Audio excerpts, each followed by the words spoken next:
Selamat malam, selamat datang di Radio FM. Ketemu lagi dengan kami berdua, Isa dan Cahyana, yang akan menemani malam kalian hari ini. Di episode sebelumnya, aku ditemani oleh Syifa, dan sekarang ditemani oleh Cahyana loh guys. Sapa-sapa dulu dong Cahya ke semua sobat mahasiswa. Halo Sobat Mahasiswa, kenalin gue Cahya. Semoga kalian bisa menikmati obrolan kita malam ini sama pembawa acara baru ini ya.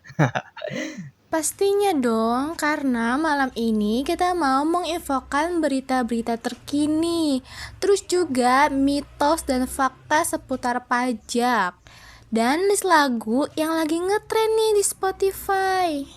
Betul banget. Ya udah, kita masuk ke berita pertama nih. Ada dari CNBC Indonesia. Jelang PPN 12% berlaku, DJP belum rilis daftar barang mewah kena pajak nih.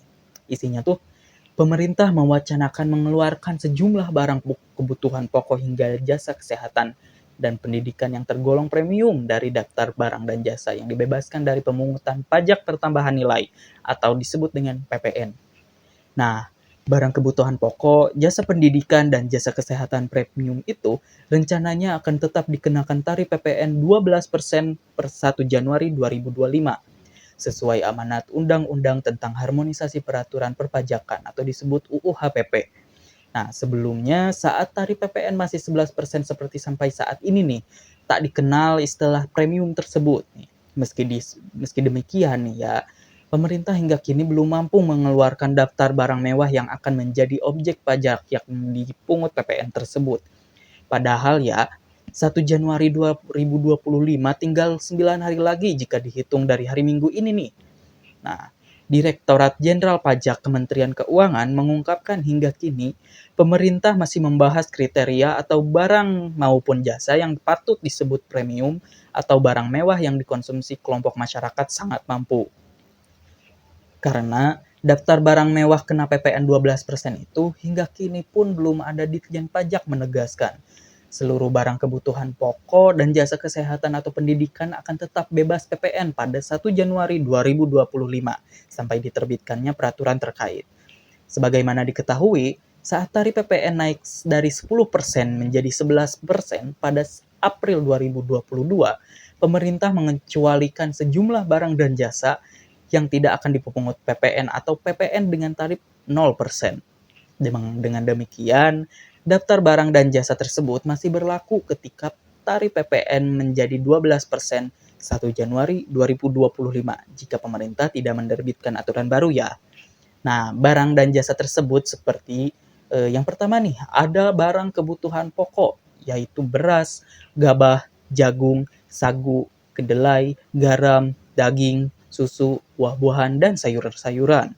Nah, yang kedua ada jasa-jasa nih, diantaranya jasa pelayanan kesehatan medis, jasa pelayanan sosial, jasa keuangan, jasa asuransi, jasa pendidikan, jasa angkutan umum di darat dan di air, jasa tenaga kerja, serta jasa persewaan rumah susun umum dan rumah umum.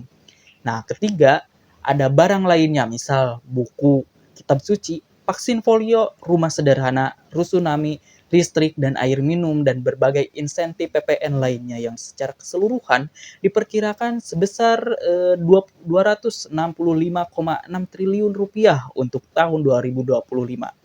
Dengan begitu, pada prinsipnya pada prinsipnya dikenaikan tarif PPN dari 11% menjadi 12% berlaku untuk seluruh barang dan jasa yang selama ini dikenai tarif 11%. Kecuali beberapa jenis barang yang merupakan kebutuhan masyarakat banyak, yaitu minyak goreng curah kita. Kecuali beberapa jenis barang yang merupakan kebutuhan masyarakat banyak, yaitu minyak goreng curah kita, tepung terigu, dan gula industri. Untuk ketiga jenis barang tersebut, tambahan PPN sebesar 1% akan ditanggung oleh pemerintah atau DTP. Sehingga penyesuaian tarif PPN ini tidak mempengaruhi harga ketiga barang tersebut. Nah, dengan adanya kenaikan tarif PPN dari 11% menjadi 12%, Ditjen Pajak percaya diri bisa mendapatkan tambahan penerimaan pajak senilai 75,29 triliun rupiah pada 2025 dengan asumsi menggunakan baseline penerimaan PPN tahun 2023 dan potensi penerimaan PPNDN, dan PPN impor saat tarif disesuaikan. Nah, begitulah berita pertama. Yang kami sampaikan. Berita selanjutnya ada apa nih, Se? Berita selanjutnya ada dari lampung.nu.or.id. Waspada, peningkatan curah hujan pada libur Natal dan Tahun Baru, cuaca ekstrim sampai 9 Januari. BMKG menyatakan bahwa pihaknya bersama Badan Nasional Penanggulangan Bencana, TNI dan Polri akan melakukan modifikasi cuaca untuk mengantisipasi potensi bencana alam selama libur Natal dan Tahun Baru. Cuaca ekstrim diperkirakan akan berlanjut hingga 9 Januari dengan peningkatan eskalasi cuaca terutama di wilayah-wilayah yang dilalui jalur mudik. Hal itu disampaikan oleh PT Ketua BMKG. Wah, berarti meskipun kita ya mau liburan tahun baru, kita tetap waspada guys. Hati-hati ya selama cuaca yang masih sering-sering hujan begini. Jadi meskipun kita niatnya pengen liburan, tapi tetap keselamatan adalah nomor 1. Nah, lanjut ke berita ketiga dari Detik Jabar. Arus mudik Nataru, volume kendaraan di tol Cipali meningkat. Arus lalu lintas di ruas tol Cipali mulai menunjukkan peningkatan signifikan menjelang puncak libur Natal dan Tahun Baru. Data yang dirilis Astra Tol Cipali mencatat lonjakan volume kendaraan sejak Rabu dengan peningkatan mencapai 12% dibandingkan hari normal.